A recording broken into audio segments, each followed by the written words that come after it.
Hey, what's up? Welcome back to a new episode of Micadelic. I'm your host, Mike Brancatelli. Thank you for joining me on this Christmas-ish, well, I don't know when you're going to be listening to it, but it's Christmas Eve for me. Christmas time, Christmas season, the holiday spirit, joy to the world, all that good stuff, right? So welcome. If you're finding me for the first time, thanks for coming. Thanks for checking this out. Maybe you want to go listen to some other episodes before you dive straight into the heart of the craziness that is Micadelic, which is going to be this episode. If you like this show, please, you know what to do. Like it, share it, tell your friends, subscribe, download it, share it, leave a comment, review, leave comments on YouTube, leave reviews on iTunes. And if you really like the show, and so far 24 people, I think it is, really like the show, really like the show, so much so that they're able to dive into the depths of their wallet or purse and grab out some scraggly, crinkled up Federal Reserve notes that are just burning holes in there. And they're saying, hey, how can I put this to good use? How can I be philanthropic in my endeavors? How can I contribute to humanity and be a good person and share the love and the joy and actually make a contribution? Well, you can give it to me. You can give it to me in my little Micadelic studio here, and I'll have you know that I am putting that money to good use. And what I mean is, you can go onto Patreon.com and you can support this show, and you can support the show for as little as $1 a month. $1 a month. Think about that. What is that like? That's about 3 cents a day. 3 little measly old copper pennies. They're not even copper anymore. Just 3 little old brown Abraham Lincolns. You can just 3 cents a day. That's every time you get change and you have 3 cents, just put it aside, and then you could put it in a little Micadelic cup, and then you could be like, hey, I got $1 from all the pennies that I saved. Why not give it to Mike Brancatelli and his poor little podcast? He needs it. He needs to feed himself. No, but it's actually amazing what you guys have been doing, supporting the show. Thank you so much. You're all amazing. You know who you are. And big upgrades coming. I'm going to be getting some better microphones, and I'm going to start going mobile more and going to people to interview them rather than always Skype, because I am in New York, so it's sometimes people are here. It's easier to coordinate that, so I'm going to be doing that more. I'm excited about all the audio upgrades. It's just gonna be little things, and it's really, you kind of have to be, you kind of have to really be an audiophile to really know. I think this podcast has pretty decent audio quality, but I really want it to be better. So, thank you to all the people that support me on Patreon. Without you, I couldn't do what I do. So thank you very much. And like I said, if you don't have some extra scratch laying around that you could throw my way, don't worry about it. Don't feel obligated. Don't feel pressured. Just if you like the show, just tell people about it. I mean, that's really, or don't, just, but do tell people about it, because when they ask, well, what's the show about? It's about liberating your consciousness from the slavery of the world. It's about freeing yourself and freeing your mind. It's about cognitive liberty. It's about the right that you own your body, you own yourself, you own your spirit, you own everything that is you. You are the world. And you are allowed to be what you want to be and do whatever you want to do, as long as you're causing no harm to anybody else. You're respecting other people's rights that do those same very things. That if we could increase the awareness in the population to hear this message, then we could have the things that we want to see in the world. This is how we have come to this point already. This is why we're living in a world where people aren't walking around every day raping, killing, murdering, pillaging, looting, setting things on fire.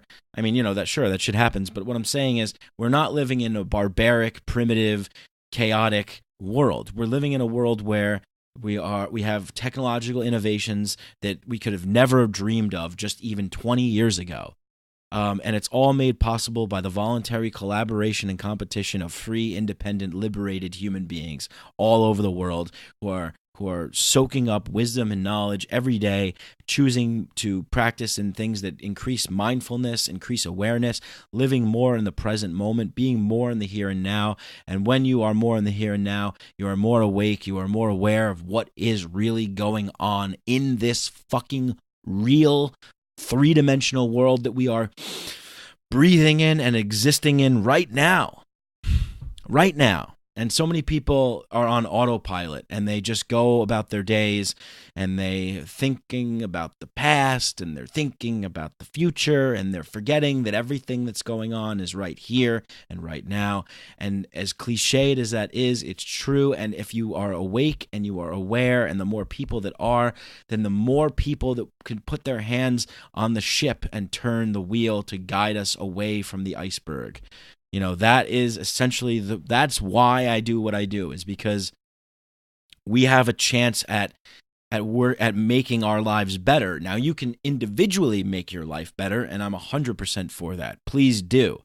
And as you individually improve your own life, the ripple effects of you individually improving your own life spread. That wasn't really a well-constructed sentence, but the way that you improve yourself, it disperses, it goes out towards others.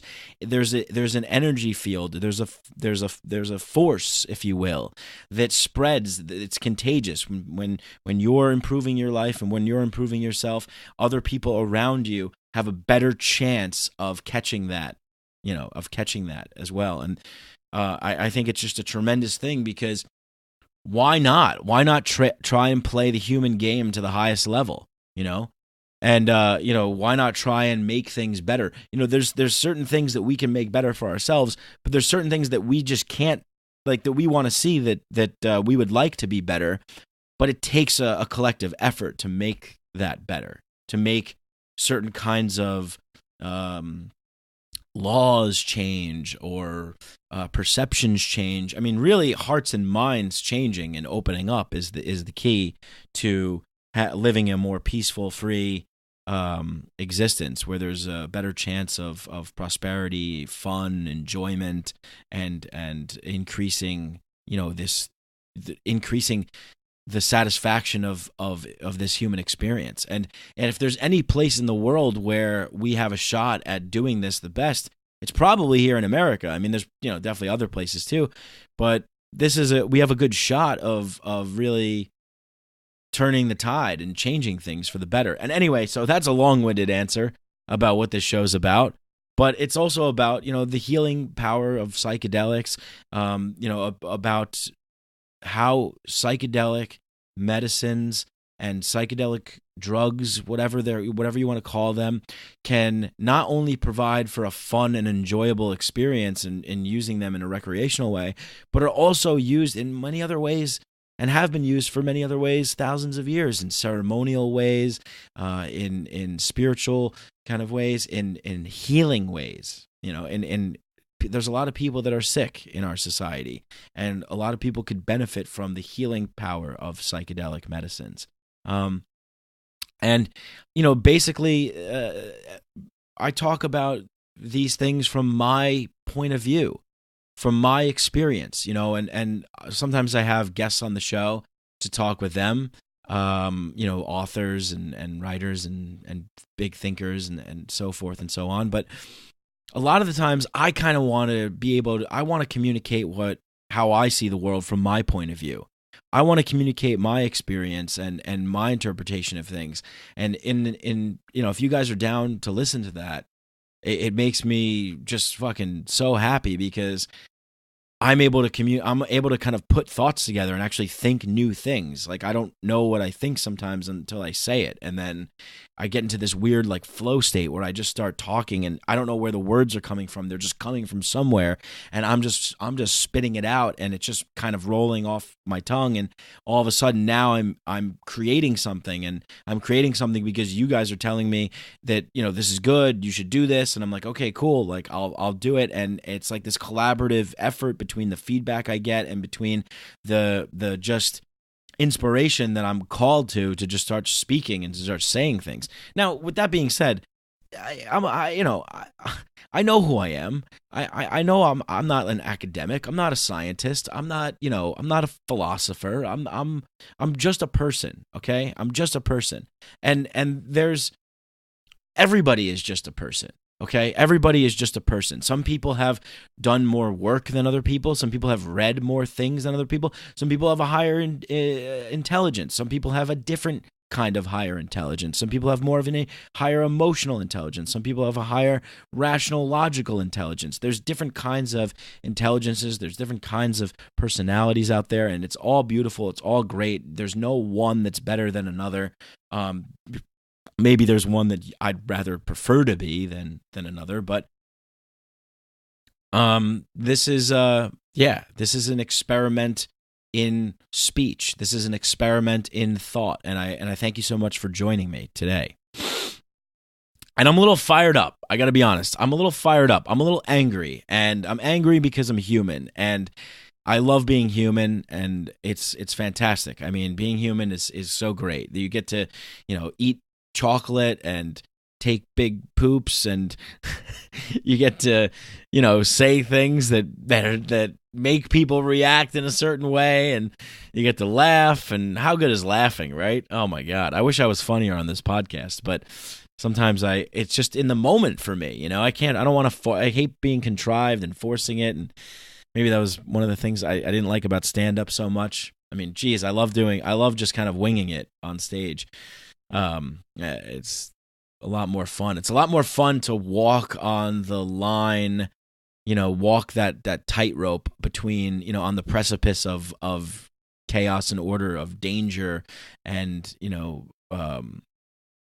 being safe. I just love it. I feel so alive in those moments. And I wish I had more of those moments, but unfortunately, the world we live in today doesn't really encourage men to be wild and free. We have to be docile, and we have to be put into check. Otherwise, we're aggressive, we're mean, But no, we're just men. We're just, there's probably some that are psychopaths. I mean, there's more men that are psychopaths actually than there are women psychopaths, and that's because of the Jordan Peterson talks about this, like the separation there on the what does he call it? Like the standard deviation between like women are more aligned, like for intelligence and for most of their kind of eccentricities, they're more in the middle of the spectrum. So there's the majority of women are in the middle. It's a very middle lane for women, and men are more spread out on the extremes. That's why you see more homeless men. That's why you see more psychopaths who are men, serial killers that are men. There's more men that are geniuses and scientists that invent things. It's just that's because the spread, it goes in both extremes, and I very much feel that way. I feel like I'm a person of extremes as well, and I'm always constantly trying to fight to bring more balance into my life. I feel pretty extreme right now because it's Christmas time, and it's just difficult for me to go along with bullshit. I just hate going along with bullshit. It's there's this, it's always like a constant back. Oh, well, just let people believe what they want to believe. Let them have their little thing, whatever. But sometimes I just can't. Sometimes I can't because I'm just like, fuck. This is the problem with the world. It's just like all of you fucking people. Just think you give yourself away to higher powers. You believe in some savior. Someone's going to come and save you from your mortal coil. Someone's going to come and rescue you because, this is as long as you're being a good little boy, right? Or a good little girl. And it just makes me so furious. It makes me so furious because this is how power consolidates into a centralized, authoritarian, tyrannical structure, and they rely on fear and indoctrination from a very young age to control you. And that is why I have, that's why I'm afraid I'm more afraid of the masses of people who blindly obey than I am afraid of the people who rise to power, the ones that are telling them to do so. Because if I wanted to be a sick, sadistic motherfucker, I probably could. I understand. Jordan Peterson talks about understanding the monster that's inside of you, understanding that we're all, animals, and we all have that nature inside of us. And I believe he's right, because, I'm a Jedi, but I tap into the dark side. I know I come from the dark side, so to speak, not necessarily come from it, but I had embraced the dark side for a long time. I know what it's like to be the people that I speak against, because I was once one of them. I was a bully. I don't know if many people know this about me, but that's another reason why I do this show. Psychedelics were the catalyst that changed my life. Taking LSD in 2012, taking that beautiful, beautiful 350 microgram tab of LSD, of orange sunshine at Coachella, was just the most unbelievable experience I've ever had up until that point. And it opened me up.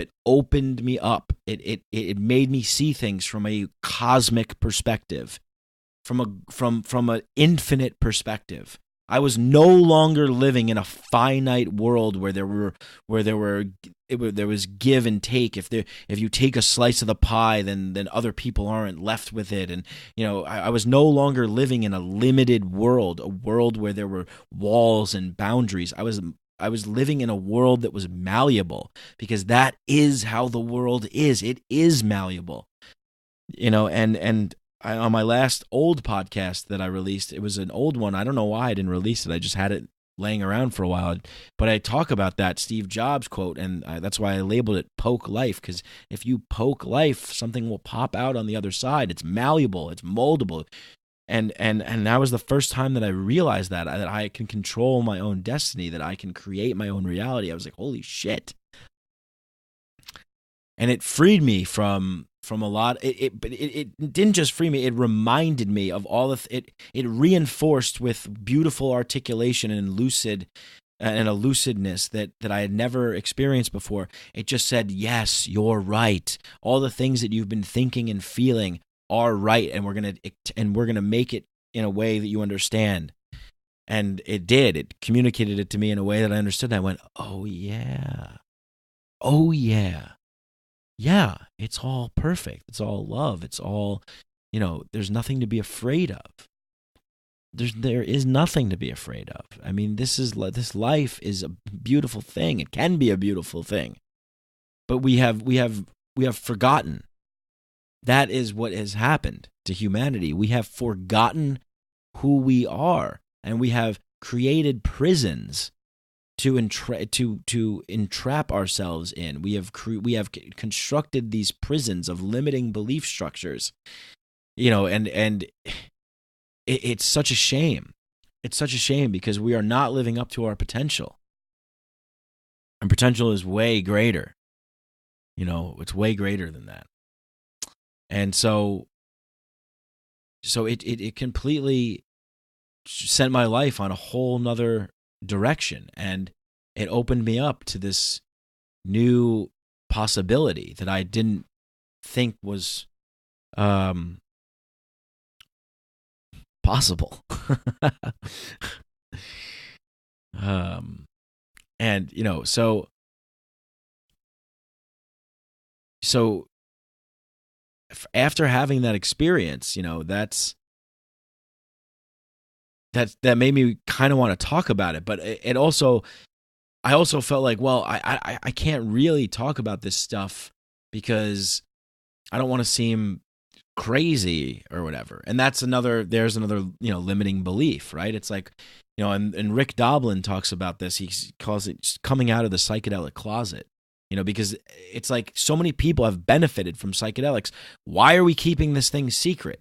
Why are we hush-hush about it? Come out. Speak out. Tell us your story. Tell us how it's benefited you.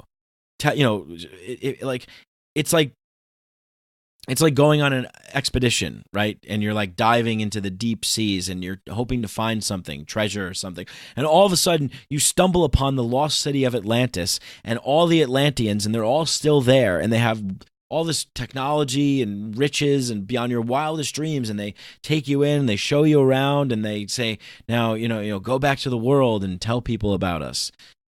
And you go back to the world and you're trying to tell people, and they're like, oh, yeah, okay, sure. Oh, well, where is it then? Oh, well, where is it? Oh, okay, you can't show me? Okay. Well, how do I get there? Oh, I got to dive in those? Okay, sure. Okay, yeah, fish people? All right, sure, okay. And you're like, no, but it's this incredible thing, and there are these people there, and it's this place, and it's amazing. And that's what taking psychedelics is like. It's like you literally just did one of the most interesting, unexplainable things in the entire world. Now come back to this world and try and integrate into this existence and deal with the fucking idiots that inhabit this fucking domain. And it's difficult. It's difficult. It's just really hard. It's really hard to walk around with unconscious people. And like I said, I was one of them. I was an unconscious person, but I always had respect for, people that took psychedelics and stuff, because I did them too. I just did that. I did them at a young age. Like I took mushrooms, but I didn't take LSD because I was afraid, because I thought, like, I was like, oh, that's like the big one that'll make you go crazy, But mushrooms, it's all this stuff that you learn in school, and this bullshit brainwashing, just fear mongering and just that the whole notion of like, you better be good or else, you better be obedient or else, you better fall into line and conform and be like everybody else, otherwise you're weird and you're different and you're crazy and there's something wrong with you. We got to drug this kid, give him medication, tell him to sit down, stay still, listen, follow orders, instructions and rules. No, I want to be running around in the woods and fucking squatting down and shitting and throwing fucking spears at deer. I don't want to be sitting in math class. Yeah, I just don't. Maybe that's good for somebody else, but I don't. And we don't respect children to have rights. They have rights. They're candidates for human beings, as Alan Watts says. They have rights, but they don't really have rights. We don't treat them like people, but they have the same life force in them that we have inside of us. Just because biologically their meat sac hasn't evolved to being in proper full running condition doesn't mean that we can't still respect them and respect their choices and actually give them choices and encourage them to follow the thing that is inside of them, that speaks to them, So I lived a long part of my life unconscious, and just kind of angry and doing drugs in like a fuck you kind of way. And like I was just like listening to like Eminem and like smoking weed and like playing Xbox and like telling everyone to go fuck themselves, like rebel without a cause kind of shit, like going to school and getting in trouble. And why? Because I had a bad family life, and because people keep telling me what to do, and I thought I knew better than them, and I still agree that I did, and it was a hard situation. And also they didn't know what to do with me, so they put me on Adderall. Just give him meth. Yeah, kid can't concentrate. There's something wrong with him. There's something wrong. Give him meth. Tell him to calm down. Tranquilize him. Sedate him. Put him under fluorescent lights. Wake him up at 7 a.m. Ship him into this yellow prison fucking vehicle. There's nothing wrong with you. But there's everything wrong with the world that you choose to participate in. There's everything wrong with the beliefs that you choose to have. There's everything wrong with the world in which we choose to conspire to create by agreeing on objective reality with each other. That world is incorrect. Your world is correct. You can't sit still. Maybe you're not. Maybe you're meant to be a dancer. Maybe you're meant to be a musician. Maybe you're meant to be a painter. Maybe you're meant to be a fucking hunter. I don't know. But there's nothing wrong with you. You're fine. You're perfect. And everybody keeps telling you that there's something wrong with you, or you're not doing this right. And we live in this fucking world where nobody is awake and nobody's aware. because everybody's worrying about how they're being perceived by somebody else, how they're looking. I went to this bar recently. I hate doing this shit, but I'm home for the holidays and I'm seeing my old friends who I haven't seen since high school. We went out to like a, Brazilian steakhouse for dinner and then played some pool, and then some of my friends wanted to go to the bar because there's girls at the bar. Oh, we got to, where are the girls? They're at the bar. Okay, well, let's go. But I'm not really a bar guy. I'm just not, I don't, there's no stimulating conversations. There's nothing. It's just an unconscious parade of shallow, hedonistic narcissism. And just not into that, not into that. But it's so hard to escape that when you're young, because the whole culture is trying to get you. They're trying to get you. Everything is about understanding millennials, understanding what does Generation Z want? How can we sell them, this kind of thing and that thing? And, how come millennials aren't buying houses? Like, what's wrong with these folks? Fuck you. Leave us the fuck alone. You want to drag us into your fucking pit of misery of traditional values and the prisons of beliefs that you have constructed to yourself. And now that you're 45, 50 years old and you're miserable, you want to keep perpetuating this shit system. No, I say fuck that. Escape from that. Mainstream, popular, quote unquote cool culture is trash. It's fucking trash. And I didn't realize that because when I was a kid, those are the only people, like Eminem, Marshall Mathers LP, I'ma kill you, fuck you, like that whole, that whole thing, that spoke to me because I was a white kid in the suburbs and my parents were trying to tell me what to do and they were shitty and they were fighting all the time. And then the school, I just felt like, what, this guy gets me, but at the end of the day, it's like, yeah, maybe whatever, something like that. But most of the popular cultural, fucking celebrity worship. I mean, it's just sickening and disgusting. It's disgusting. Everybody's trying to be somebody else that they saw on TV or they saw on Instagram or whatever. And you could just see it. At this bar that I was at, it's like all these 21-year-old kids like trying to be something, trying to be not themselves, trying to be something that they think is cool or whatever. Everybody dresses the same, everybody looks the same. It's just like, people are so like caught up in who they're supposed to be that they don't even know who they are. And the elders are responsible for this. But, we have this system where we cast the elders out of society. But that is why we get this fucking crazy like meat grinder system where it's just like, all right, bring in the new batch, grind them through the meat grinder. A few of them escape. And then it's like, all right, bring in the new batch, grind them through the meat grinder again. Put them on the fucking assembly line, package them up for conformity and package them up for just anyway. But it's sad because I feel so fucking alone.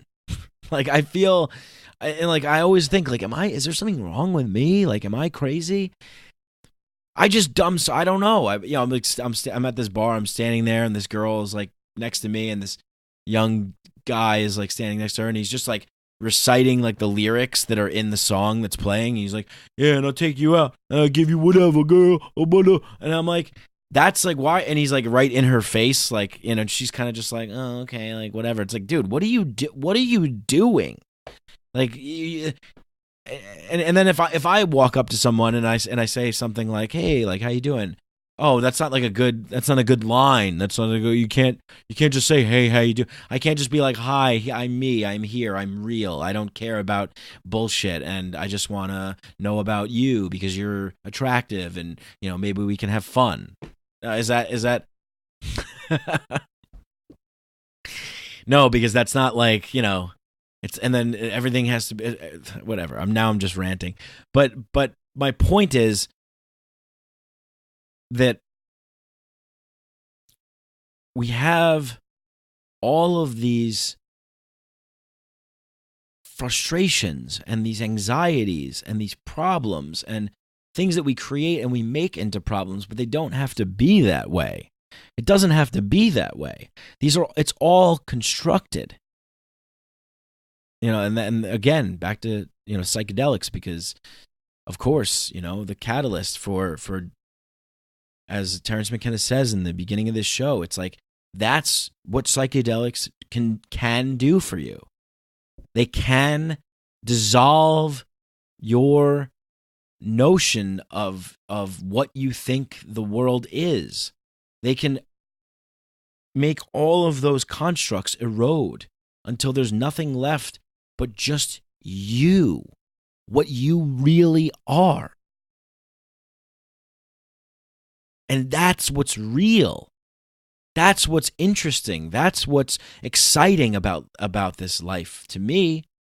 And I forget sometimes how many people are out there that just live in bullshit. Their whole life is bullshit. They've given themselves away to higher powers on a daily basis. They conform when they go into work. They have to be a certain person. Oh, hello, Bob. How was your day? How was your weekend? Oh, it was a lovely weekend. And you can't talk the way that you would normally talk. You can't say the things that you would normally say. You have to edit your speech. You have to curb your thoughts. And that limits the scope of what you perceive the world to be, and it limits the scope of who you are and your emotions. And if you never say what you're truly thinking and you never say what you truly mean, then have you ever truly lived? Are you even really here? Are you?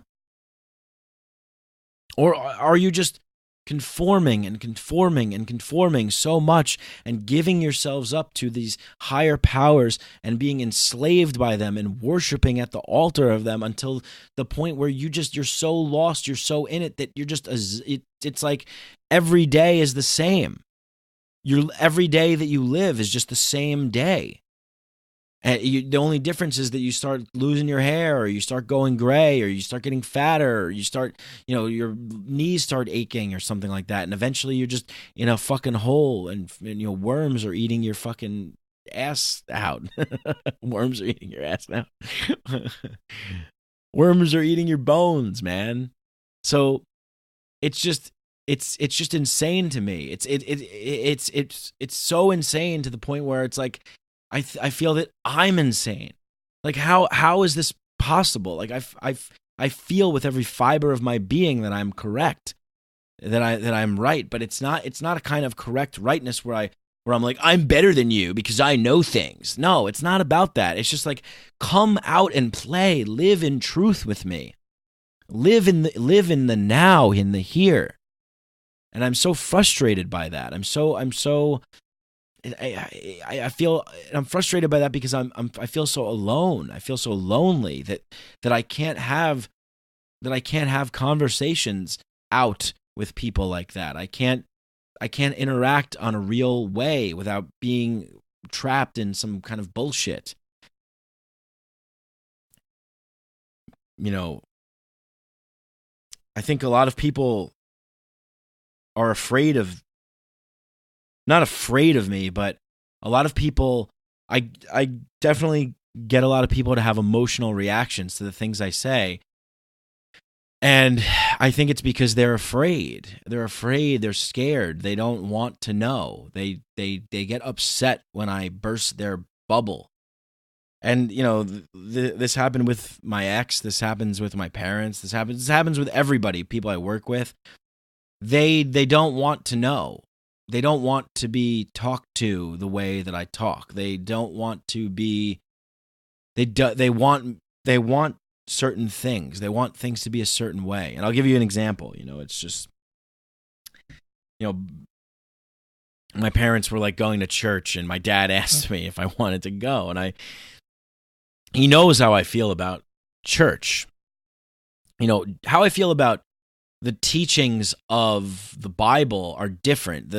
the extracting the meanings of the myths and the stories and the legends that we have told to ourselves as human beings over the years, whether it be in the Christian tradition, the Jewish tradition, the Buddhist tradition, the Hindu tradition, the Shipibo traditions, whatever tradition has stories that they pass down from generation to generation. I believe in the monomyth, the hero's journey, the Joseph Campbell stories, the extracting the meanings from these stories, which are metaphors for the human condition. These are humankind's way of explaining what is going on with the knowledge that we have available at the time, and the sort of symbols that we create and we give power to at the time.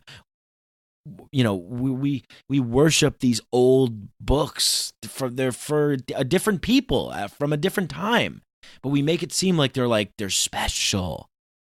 They're words on paper for people to read and interpret in a particular way. We don't need to worship at the altar of them. We don't need to worship at the altar of brands and symbols and logos and books and teachings. We can listen to them, we can extract meaning from them, we can interpret them in ways, but always know that if anybody's asking you to worship, if anybody's asking you to give yourself away to them, if anybody's asking you to be good or else, they're wrong. Don't listen to them. They're lying. If there's any force in the equation, if there's any coercive nature in the equation, don't participate. Don't join. And my whole message is that it's everything already. You already know.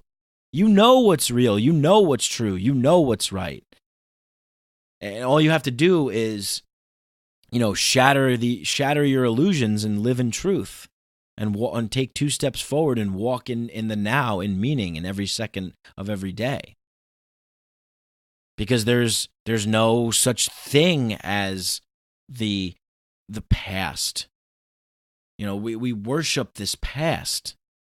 Oh, the past. I don't know. I was born in 1984, okay? I woke up in 2012. Now I'm 33. This is my life. I don't know about anybody else's, but this is my experience, okay? So I'm going to live according to my experience. I'm going to live to what I think is right. And I'm you can live anchored to the past if you'd like, but that will keep you down. You can live with your mind in the future, but that will hold you back. If you try to live every moment in truth, if you try and live every moment with love and compassion, and if you look at every person like they are special, like they are you living a different life, you'll live well. I mean, people might look at me and say, this guy, what the fuck does this guy know? What does this guy do? How much money does this guy make? Is he? Yeah, okay, sure. Yeah, right. I feel wealthy. I feel satisfied. I feel fine. I'm content. I'm content with what I have and what I am and what I do. I don't need things. I mean, sure, I like things, and of course, but that's not the point. I don't measure myself against other people in terms of what I have or how much money I have. Every now and then, maybe it comes up, oh man, I wish I had a Ferrari. That'd be pretty cool. But that's about it,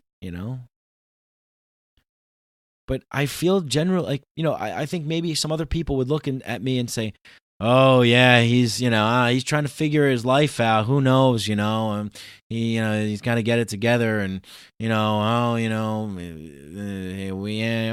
this podcast thing. I don't know how much money he makes from that, but I mean, when is he gonna buy a house? When's he gonna settle down? Oh, he's gonna have some kids, shut up. Live your It's so clearly obvious that everybody else is just projecting their own bullshit. It's we live in a projected universe. Everyone is just projecting their bullshit onto you. They want you to conform. Be like me. Be like me. Because if you're not like me, that means that you're condemning my lifestyle. If I don't choose to get married and have children right now, then that means that I'm condemning my parents' lifestyle, my brother's lifestyle. That means I'm condemning them, and I'm saying, oh, what I think that you're doing is wrong. And if I don't want it, it's weird. Oh, there's something weird. Maybe eventually I do, but not now. I'm not nearly ready. I barely support myself. I can't even think about supporting somebody else right now. I just got out of a relationship just got out, but I'm not ready to dive into another one. I'll tell you that much after what went down. So, where's this going? Where is this going? It's not going anywhere. Just listen now. Just listen to this podcast now. Don't worry about where it's going. We'll go somewhere. Trust me. We're going to go somewhere. And, I apologize if it feels like I'm lecturing or whatever, but I'm fired up. I remember that was Obama's, what was that? Was that Obama's thing in 2012 or 2008 when he ran? Fired up. Ready to go. Yes, we can. Hope. Change. When I look at this America, I don't see a divided America. I don't see blue states and red states. I see the United States. The United States of America. But just like the founding fathers of this great nation came together, we can also come together from Chicago, Illinois, all the way down to San Diego, California, and back across the Potomac. The great people of this country. What a fucking order. I mean, just this talent on that motherfucker. He got me in 2007, 2008. He got me. He convinced me. That was before I knew anything. That was before the awakening.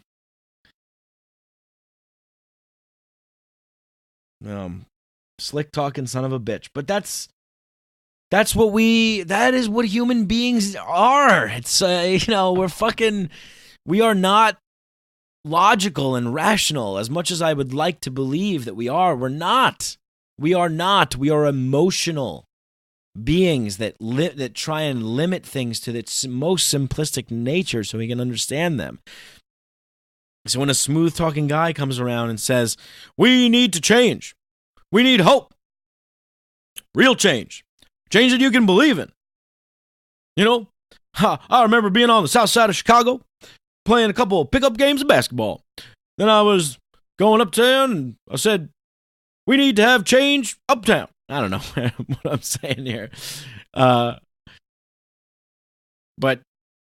yeah, that's just as much as I'd like to believe. Like, okay, here's the facts. This is the logical thing. This is what makes sense. This is reason. My whole entire fucking goddamn fucking life, I've been yelling at people, saying, why don't you understand this? This is the logical thing. This is how it works. This is rational. This is reasonable. Why don't you see this? What's your explanation for this? I don't think that justifies.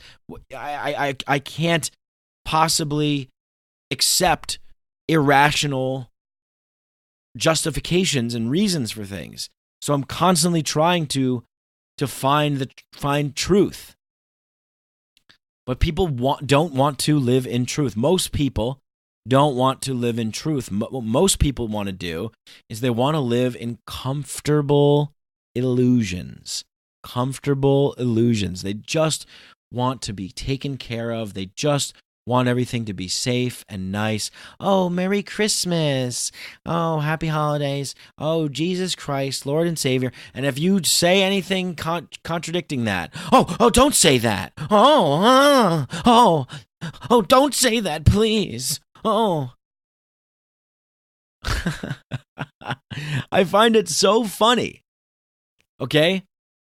Religious people out there that are so tied to their religion, if you question their religion, that you trigger an emotional response.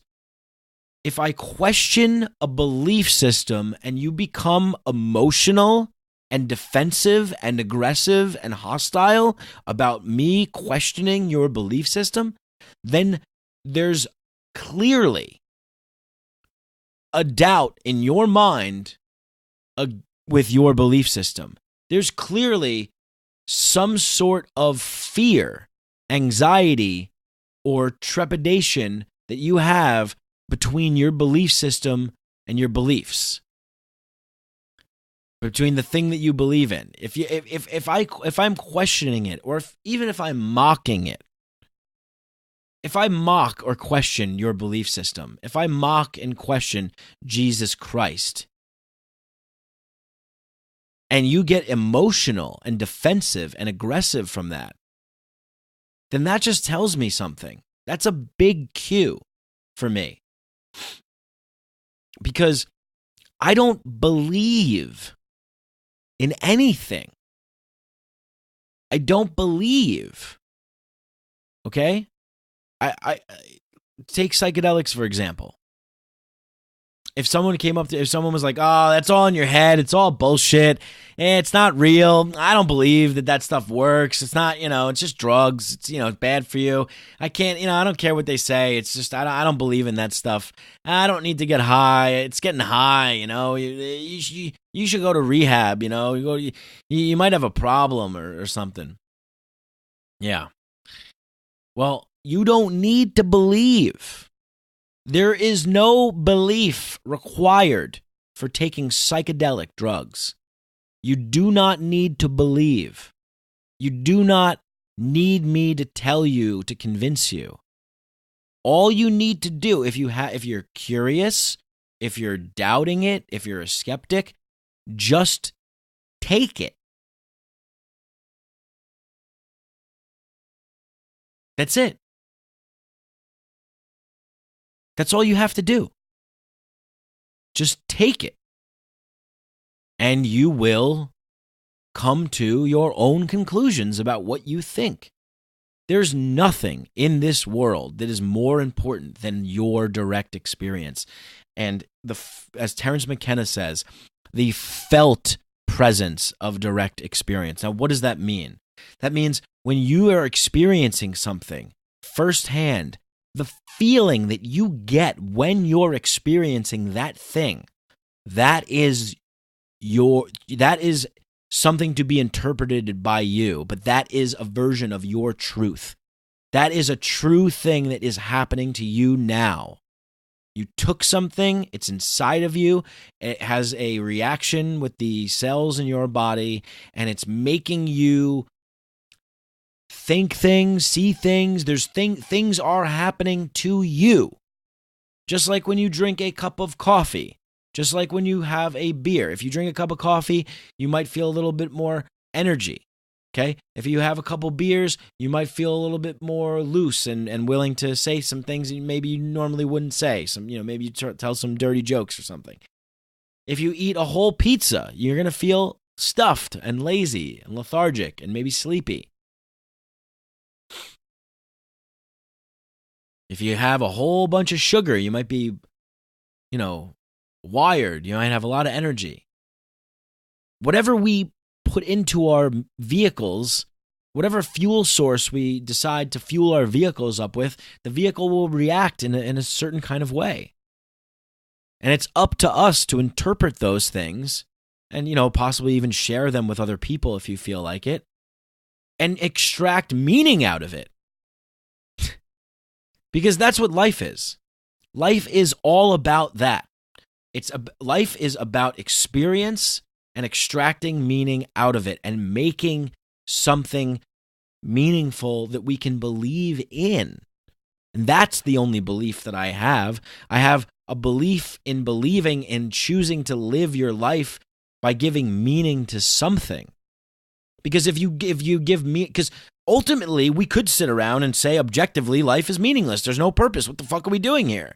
Doesn't make any sense. We're just floating around on a fucking rock in the middle of nowhere. We're just like these, upright walking monkeys that have like a little bit of hair and mostly this weird pinkish skin and some black skin and brown skin. And we put things that grow on this surface here, and we put them into our body, and then after a little while they come out of a hole in our butt, and it's crazy. Like, what the fuck is going on? Nobody knows.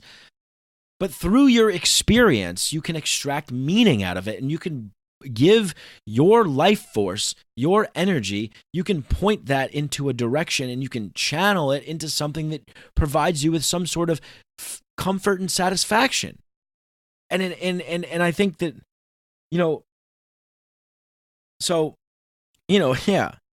if I wholeheartedly reject any institution that wants a piece of you. Like, I don't want a piece of you. I just want you to realize that you have more power than you could possibly imagine. What else could be more great than that? What other gift could be given to me than the gift of more people waking up and realizing that they're more powerful than they could possibly imagine, choosing not to participate in centralized authoritarian structures and coercive structures and structures that want to siphon and suck your energy out and turn you into zombies and morons and fucking just shallow, hollow-headed assholes. No, come into the real world. Come into truth. Come into wisdom. Come into kindness. Come into compassion. Come here. It's better. I swear it is.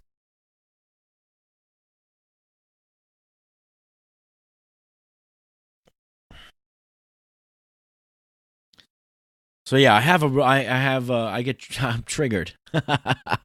I'm triggered. I'm triggered by people who I see walking around prisoners to their belief, living their lives in a way that they think they should live them, never really fully living up to them, and then creating so much more anxiety and stress and wondering why. And then what do? They go to the doctor and they have to get pills. They get prescribed pills.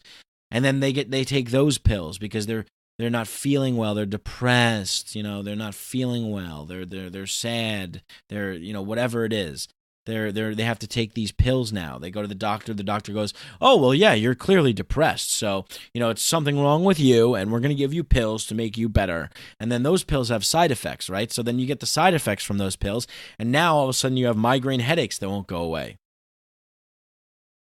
So you got to go back to the doctor, and the doctor says right away, "Oh, well, I know what to do. We'll put you on a headache blocker. We'll try that for 6 months or so." Yeah, and then they put you on a headache blocker. Now you take the headache blocker. Now there's all kinds of side effects from that. Now you have nausea, diarrhea, suicidal thoughts. Now you have to go back to the doctor and take something else. And it just goes on and on and on and on because the prison of limiting beliefs wants to keep you into a system where you don't realize the power of your full potential. You don't realize the power of the natural world, living in harmony and balance with nature and putting good things into your body and having a balance of diet and exercise and mindfulness and meditation and yoga and just doing things that feed your human soul and feed your human psyche and feed your human meat vehicle. And instead, we just, in the Western world here, we just give everybody pills. And it's an endless cycle of pills, pills, pills, pills, pills. Pills to make you feel happy, pills to make you feel, to counteract the side effects. And it goes on and on and on and on and on. And it's just putting Band-Aids on bullet wounds until we fall into the ground and we're eaten by worms. And then how did we live? Where did we do? What did we ever really do? What kind of experience is that? And it's hard. It's hard to break free from all this shit because there's so much of it you don't even realize it's there. You don't realize it's there. And I was at my my nephew. Sorry, my niece had a baptism. Okay. Why? I don't know, because my brother and his wife decided to do it because the parents, it's just a traditional thing. I asked my brother, I was like, you don't even go to church. Why do you do this? I don't know, just, that's something that we do, and that's the answer you get from most people. Why do you do the things you do? Why do you believe the things you believe? Well, it's just because that's, it's just, sometimes they can't even answer you. They can't even answer you. Why do you believe what you believe? Why do you do what you do? They don't know. They're just doing it. They're just like zombies. They're just doing it. They're just on autopilot. They're not here. They're not here. They don't know why they do things. They do things, but the things that they do have no reason or meaning. Like, so we're sitting in the church, and during the baptism, and I used to not go in. I used to just be like, oh, there's something happening. Like, I'm not going to the church. But over the years, all right, fine, I'll be there to support my brother, my niece, whatever. But I'm just there. I don't have to, whatever. But I got triggered by the priest because I got really angry because this fucking whatever deacon priest, whatever his name is, some fucking old guy in a robe, is saying, oh yeah, we start this day off, blah, blah, blah. Yeah, the Garden of Eden. Who knows about the Garden of Eden? What happened there? The Garden of Eden. Little boy, you want to tell me? And he takes because there was another family there getting a baptism. And he's like, you know about the Garden of Eden, right? And it's like little 6-year-old or 7-year-old kid's like, yeah, I think I know. And he's like, yeah, come up and tell the people about the Garden of Eden. What do you know? He's like, there was a man and a woman, Adam, and then there was Eve. And they were in the garden, and then the snake told them to have the apple, but then God said not to, and then they did, and then they didn't, and then they had it, and then the priest is like, and they got punished for it because they didn't listen to God. See what happens? You don't listen to God, you get punished for it. That's what happened. And I'm just sitting there like, furious, like about to burst into flames and just take this whole fucking church down with me. But I rolled my eyes. I was like, Jesus fucking Christ. And my brother goes, what? I'm like, this is just fucking straight up just bullshit. This is ridiculous. And he's like, all right, you don't have to believe it. Just I don't believe it. I just go with it. Like, whatever. You just listen, say okay. And I'm like, that's another thing. It's just there's so many people out there that do that. Why are you doing that? Why are you doing that? Oh, yeah, well, just, I don't really believe it, but I just go and I just listen and I just say, okay, all right, yeah. You're part of the fucking problem. Stop doing that. Think for yourself. Think for yourself. Question authority. Think for yourself. I mean, fuck.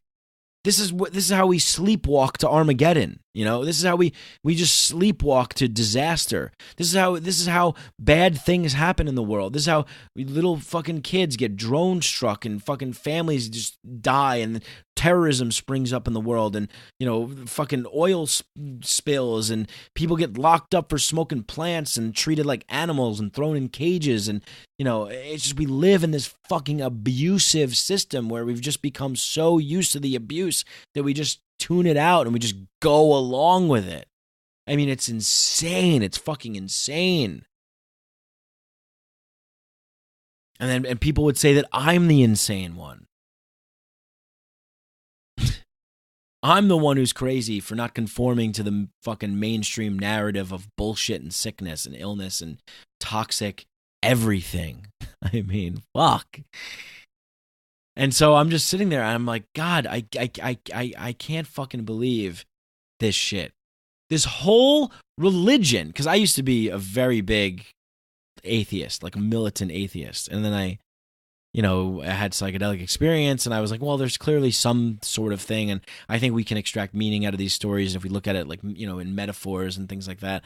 So I learned to kind of cool it a little bit, but I used to go around lecturing people, vehemently opposed to all sorts of every religion. And, really what I'm opposed to is I'm opposed to this fucking bullshit premise that you gotta be Adam and Eve weren't good little boys and girls. They didn't listen to the big man in the sky. And because they didn't listen, they didn't obey.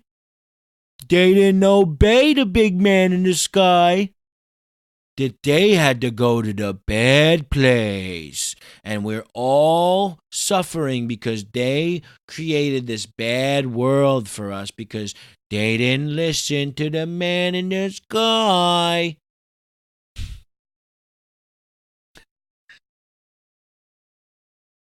Yeah. Don't eat the apple from the tree. Why?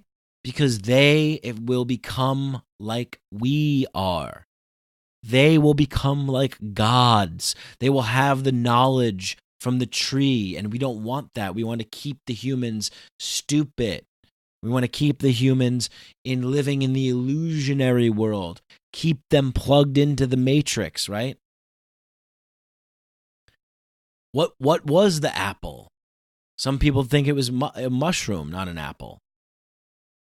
Don't eat the mushroom in the Garden of Eden.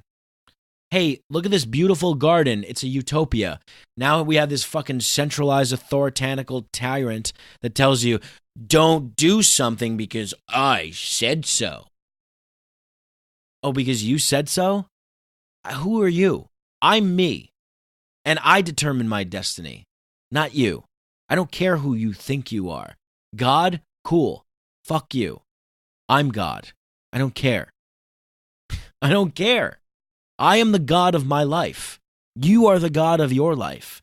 You rule your life. I rule my life. I think things and create them. You think things and create them. We are creator gods together. That's why we can do the crazy things that I talk about accomplishing that aren't crazy at all. It's just about making a simple choice. Do we want to believe in ourselves, or do we want to give ourselves up to higher powers? Do we want to give ourselves away? Do we want to be obedient? Do we want to listen? Listen to the rules because I said so. Fuck you. Fuck you. And I mean that in the most loving way possible. Because I am a man and I breathe air and I bleed blood just like you do. So I'm not going to listen to you. I'm going to listen to me. And I'm going to do what's best for me and my family. And, I will not conform. I would rather die than conform.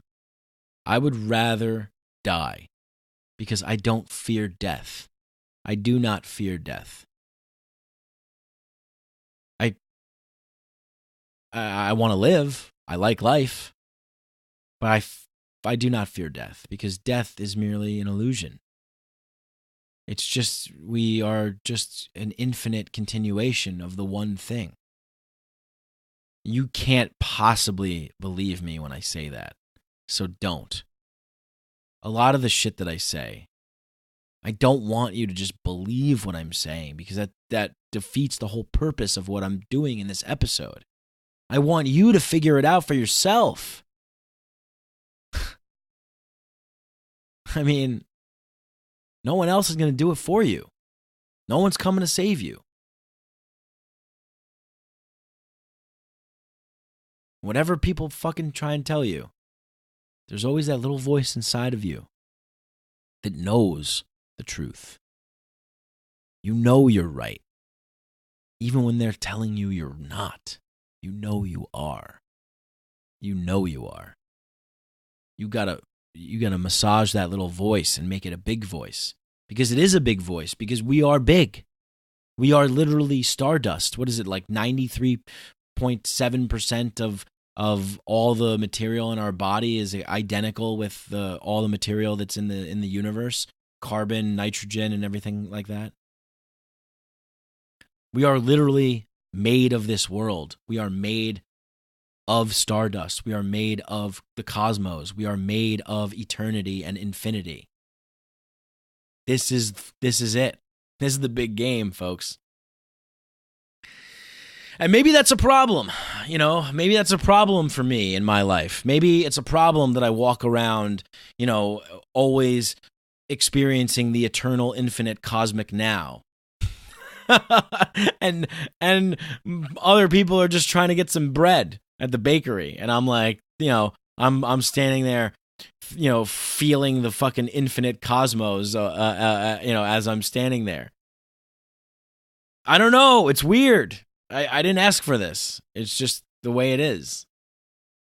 It's the way that I see things. And then again, maybe I'm fucking nuts. I don't know.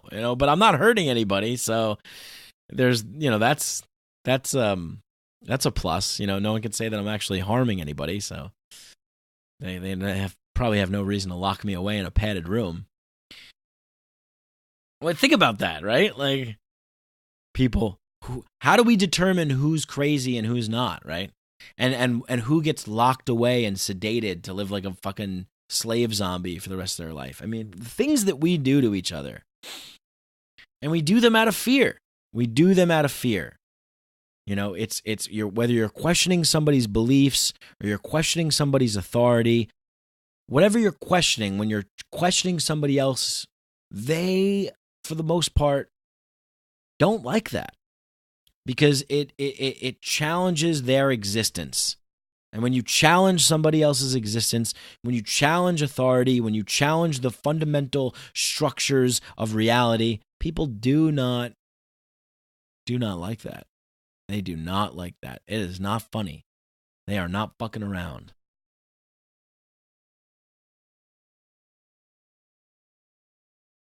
I just don't give a shit. I really don't. Because why should I? What is it? What is worth it if not to be this that I am now? Why would I choose to live any other sort of life than the one that I'm doing right now? Why would I hold back how I truly feel and what I truly think? For what purpose? So that people can so that we can all just live blindly in the dark and just keep fucking tripping over each other's bullshit all the time? No. I don't care. I don't care. Actually, I mean, I do care. I don't care to conform to the standards that other people have. I'm not here to please them. I'm not here to make them feel okay and comfortable. I'm not here to please their beliefs. I'm not here to, respect them unduly because they have something that I don't, care to have or respect. I'm here just to be me. You're here just to be you. Be that thing. Be it fully. Because there's nobody else that's going to. No one else is going to fulfill that role. You have to fulfill it yourself. Like, I could be as I'm talking right now, there could be somebody out there right now that's thinking, I don't know, should I do this? Should I not do that? I don't know. Maybe I shouldn't. It's kind of weird. I don't think I should. Do it. Go for it. Just fucking do it. Be that thing that nobody else is. You gotta be that thing that nobody else is. Because that's what you are. You are a thing that nothing else is. You are a thing that has never existed before, ever in the history of the United States of America. You're a thing that has never existed before in the entire universe of all eternity and all of infinity. And I don't know that for a fact, but you know that you're alive now and you're experiencing this reality now, and you can't remember another one. So why not act that way? Why not put all your cards out and play? Just do it. I'm here. I'm here and now. I'm not going to gamble and obey some man in the sky on a bet because I don't want to go to an eternal bad place. I mean, what kind of sick shit is that? And that's the thing. Anybody that's ever taken psychedelics clearly knows that the universe, it doesn't work that way. It's not this I can't articulate this well, but I hope you can follow me. It's not this like give and take, push and pull, like I have and now you don't. Like it doesn't work that way. We all have. We live in an eternal abundance. Everything is eternally abundant and infinite. There's no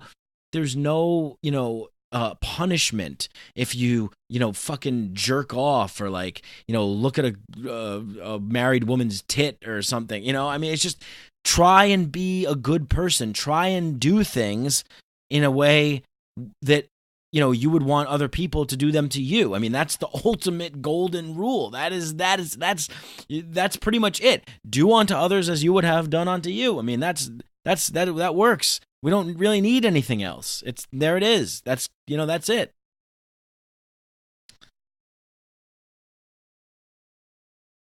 But there's so much fear in our world, and it's just it keeps ramping up. It's just ramping up and ramping up.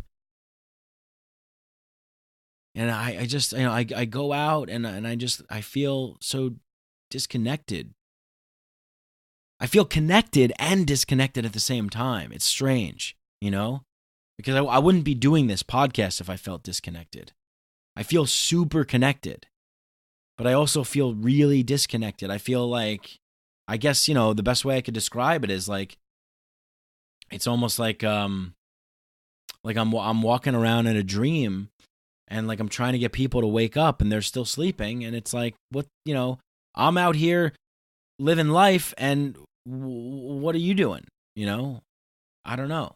I mean, it's weird to say that because people are, they're living their lives, they're doing things, but like I said, they're attached to these other things. They're anchored to bigger others, as Slavoj Zizek says. The big other. Ideology is poison. It's poison. Ideology is poison. I don't have an ideology. You shouldn't either. My ideology is me. And does that make me sound like a narcissist to say that? No, I because it's not like I'm like, oh, I worship myself and you should worship me too. No, I just believe in myself. I believe that in my abilities. I believe in my mind. I believe in my ability to think and to say what is right and what is wrong and what I should and shouldn't do and how I should act and behave in the world.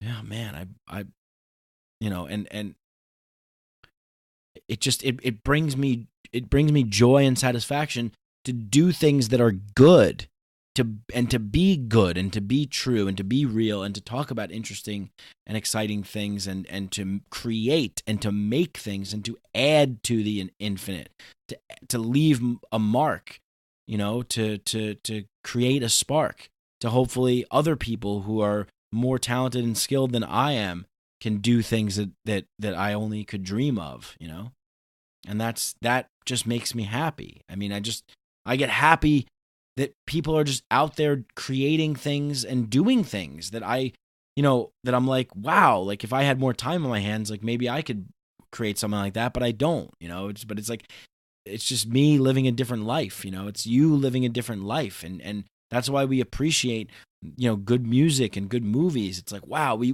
love seeing people doing things to a very high and talented, skillful level because it's exciting. It's like, wow, look at the potential for a human being. We could be that too. And that's why we love these stories about heroes, That's why I love the stories of Star Wars.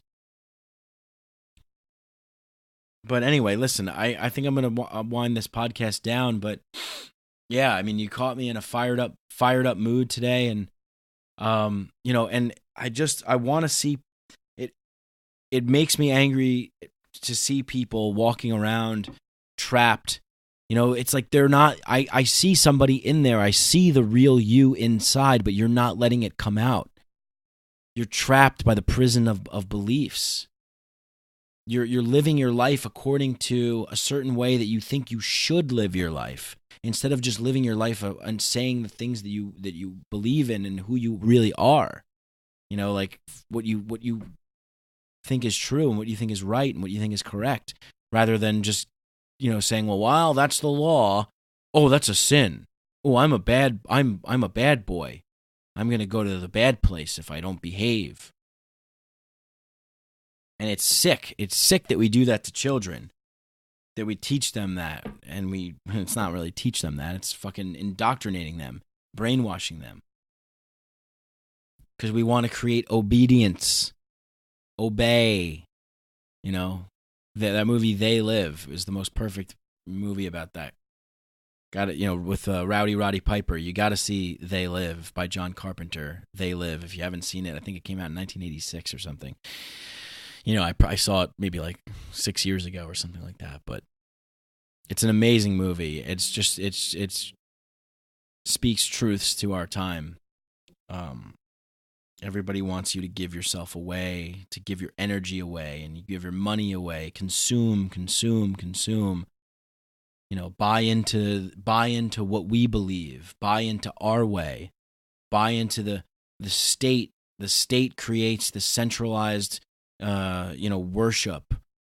They have their rituals of, bills and laws and, voting and these things, and it's all just a bunch of bullshit. But they can't get away with it if they don't convince you. They have to convince you. They need you to buy in. Otherwise, they can't get away with it. And that's why this is so important for people to understand, is because if you can just come to this conclusion yourself and wake up and have this understanding, then we can all be freed from this, because we won't be giving our beliefs. We won't be having these beliefs into these power systems and these structures that can only function on our energy. And when we work and we make money and they take it from us, when we work and we make money and they persuade us to buy something because we think that the material object is going to satisfy us for all eternity, it's not. It's temporary. Everything here is temporary.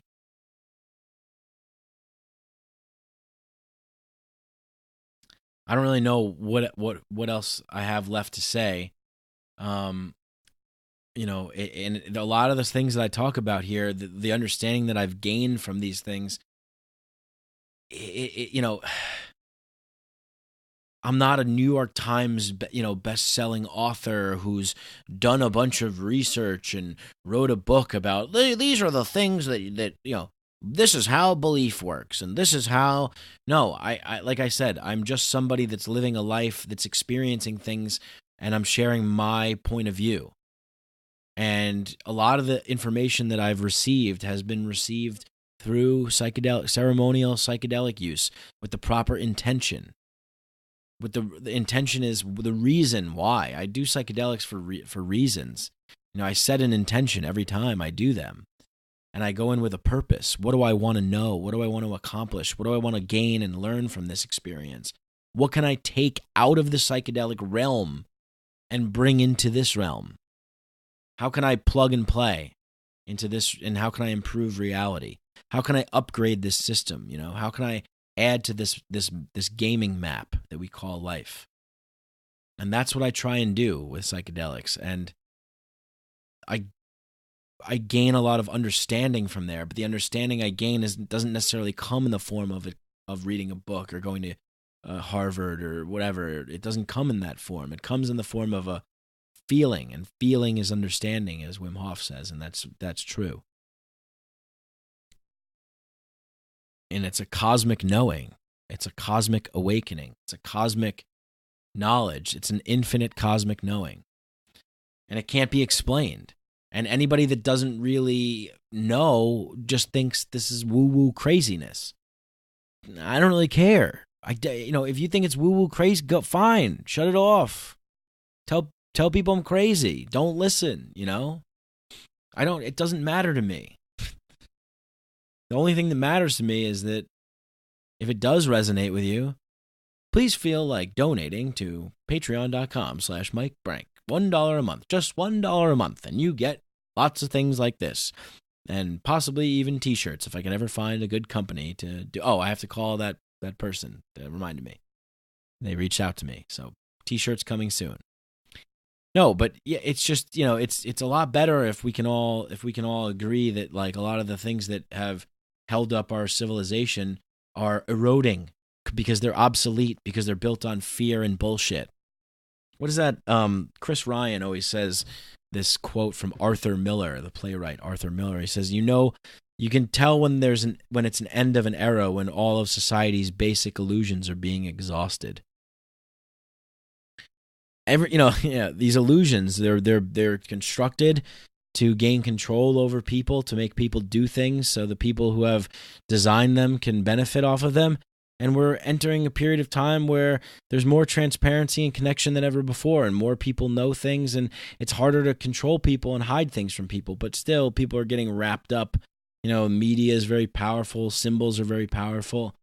It's magic, It really is. It's real magic.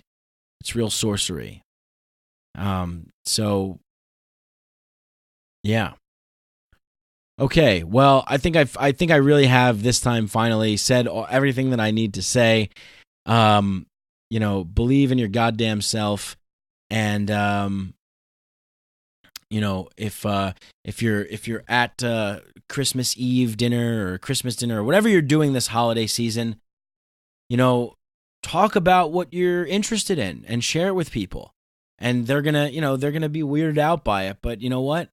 That's how we change things, is by speaking our truth, creating truth into being by speaking language, by taking the thoughts that are in our head and funneling them out through these small little holes at the bottom of our faces, and then projecting that out into the world so other people can receive them and transmit them, possibly themselves.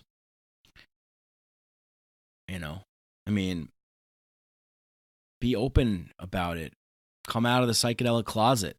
Come out of the mindfulness closet. Whatever closet you're in that you think, it's weird. I shouldn't talk about this because it's weird. Or, my parents think it's drugs and they don't understand. Hey, psychedelic medicine is a good way in, right? Hey, look, there's a lot of research being done, Aunt May, about Aunt May. All right, let's just say you're Peter Parker, yeah. Hey, there's a lot of research being done. Did you hear about this study at Johns Hopkins University? Hey, did you hear about this study at the Beckley Foundation? Wow, did you see that MAPS just got, this is actually really awesome, MAPS just got $1 million donation from someone who made $1 million off of Bitcoin and just anonymously donated to MAPS for psychedelic research. Hey, did you hear that the FDA just approved trials for soldiers with PTSD? Soldiers coming back from the war, they have PTSD, and there's this drug called MDMA that could really help them. Talk about it like that if you need to. I think that's great, but I think that we're missing the point here. I mean, I'm not saying missing the point, but a part of the point for me, and the main point for me, is that I have the moral right to put whatever I want to put into my body. However I want to choose to ingest something, I will ingest it. It's my mouth, it's my tongue, it's my throat, it's my stomach. It goes down my esophagus. Whatever I choose to inhale, whatever I choose to eat, consume, sniff, shoot in, put, whatever I choose to do, it's me. I choose it. It's my body, my mind, my choice. I get to make the choice for me. You get to make the choice for you. So it's a moral outrage. It is an absolute tragedy of the highest, most epic proportions that there are other human beings in this world who breathe the same air as us and bleed the same blood as us, who will meet the same fate as us and be food for worms in the dirt, can tell me what the fuck I can put into my own body. They can tell me how I should think, what I should feel. They're going to try and tell you how you should alter your consciousness, which drugs are acceptable and which drugs aren't acceptable. Alcohol is totally socially acceptable, but leads to like 88,000 deaths a year. Same thing with prescription drugs, 120,000 overdoses and deaths a year. Cars, 40,000 car accidents a year. 22,000 suicides a year. But hey, don't eat a little mushroom. You can't have a little mushroom. Hey, you got a mushroom growing in your garden? It's illegal. Send in the police. Shoot this motherfucker. He's an evil fuck. He's a drug guy. He's a drug dealer. Kill him, arrest him, rape his family, ruin his life. Yeah, put your hands down, sir. Hands down, sir. I will shoot. I will shoot, sir. Culture of fear, the culture of fear and paranoia, and the prisons of belief that limit the human capacity will be our downfall. We are killing each other, brother to brother, quite literally in my situation. We are killing each other. And I am not afraid of the people at the top. I don't think like a lot of people on the left think, where they think, oh yeah, if it weren't for these corporations and if it weren't for these, these politicians and stuff like that, it's like, no, those people are always going to exist. We just have to know that those people are going to exist, learn from our mistakes, and not believe in giving power to them in an institutional way. It's our belief system that allows these things to happen. The people, it's us. We're the problem. We allow it to happen. We allow it to exist. And that's why we need leaders to rise up to help guide the way, to show the light, and not leaders that have power that can use that power over other people. Just like in this book that I read, Society Against the State, where it makes the case for the indigenous cultures and the way that they had the role of the chief. The chief was someone who the people appointed. The chief didn't run for election and spend millions of dollars and whatever. The chief didn't have power. If the chief tried to take power, the people would cast the chief out of the society. The chief was simply there to guide the people and give the people wisdom. And many times it was the shaman, the chief. It was the person that was just kind of yapping all day and wouldn't shut the fuck up. And people would go, I don't know, maybe that guy has something to say about it.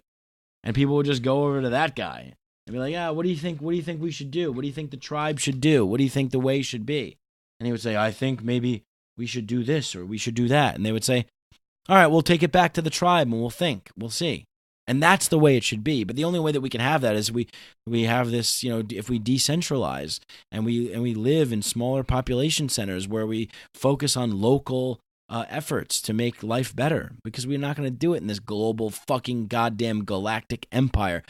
Ha, man. All right, well, thank you so much for listening. Really appreciate it. Please let me know what you guys think.